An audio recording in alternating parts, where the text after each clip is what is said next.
Nesse vídeo eu vou falar sobre Big Data auxiliando a tomar de decisão. Antes de tudo, eu gostaria de falar sobre o que é Big Data. Nós estamos na era dos dados e a quantidade de informações geradas pela humanidade cresce de forma acelerada. E para armazenar e processar esses dados, surgiu a Big Data.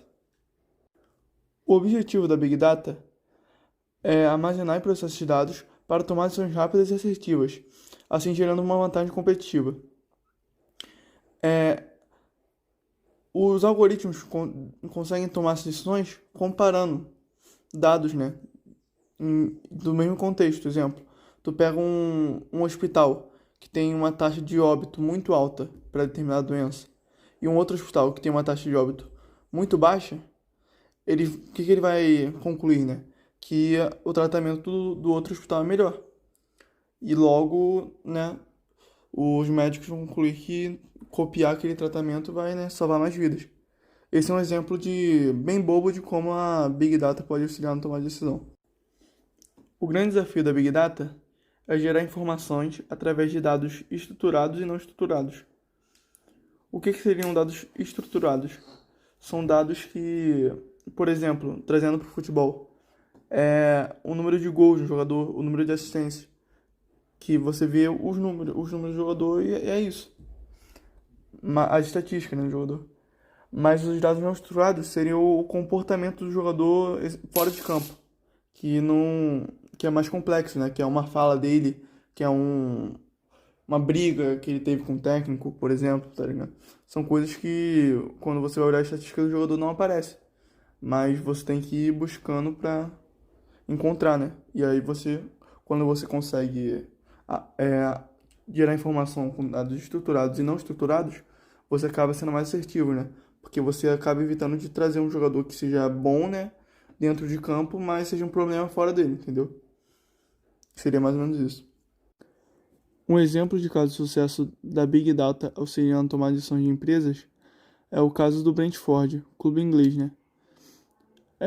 Matthew Benham, que era dono de uma empresa de análise de dados, investiu 3 milhões de libras no Brentford, que estava na quarta divisão, quase falindo.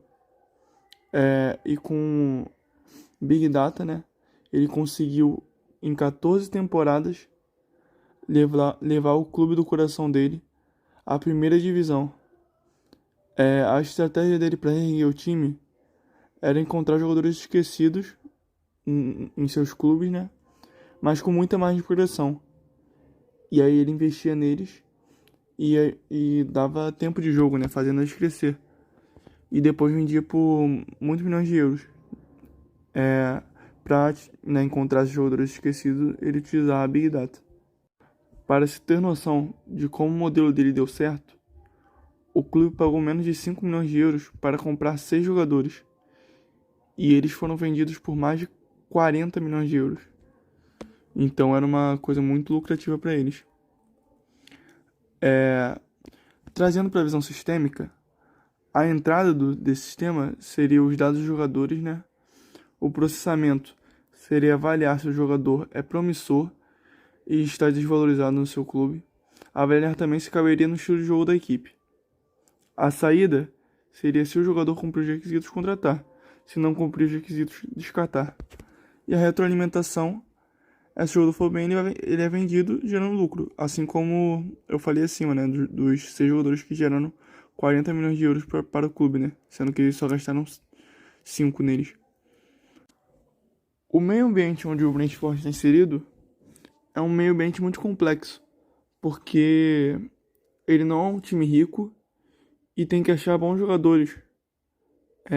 Que os clubes que têm mais dinheiro, né, e mais tradição não encontraram para o jogador preferir jogar no Brentford, né? Por exemplo, se o jogador tiver uma proposta do Arsenal ou do Brentford, ele vai preferir ir pro Arsenal, porque provavelmente o Arsenal vai pagar melhor e tem mais tradição do que o Brentford. Um exemplo de decisão tomada graças ao meio ambiente foi a decisão de acabar com as categorias de base. Categorias de base são onde os clubes, né, investem em times, né, de jogadores de até 20 anos.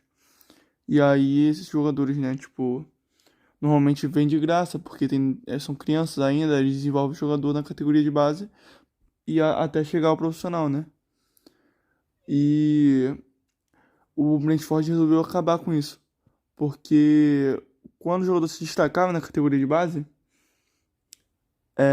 ele acabava indo para outro clube antes de poder dar antes de assinar um contrato com o Brentford. Porque no futebol, os jogadores só podem assinar contrato a partir dos 16 anos. E aí os clubes grandes vinham jogadores que se destacaram no Brentford antes dos 16 anos e acabavam levando ele.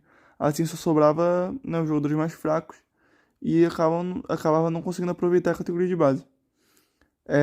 Pra você ter ideia, a categoria de base, por exemplo, no Flamengo, fez o Flamengo lucrar 45 milhões, só dando exemplo da venda do Vinícius Júnior, que é um jogador que foi revelado pelo Flamengo. E o exemplo também do Vasco, que lucrou recentemente 12,5 milhões de euros também com a venda de um jogador da base. É muito lucrativo para determinados clubes, mas o Brentford viu, analisou, né, o caso dele e acabou tomando a decisão de criar o Sub-23, que são jogadores, né, mais velhos, mas que, tipo, subiram da base, né, pra um clube grande e não conseguiram ter chance, ter tempo, e aí o Brentford foi lá e trouxe. Assim conseguindo ter retorno técnico e financeiro, né? Porque com 23 anos o jogador consegue assinar um contrato e fica mais difícil do clube grande tirar o jogador de graça.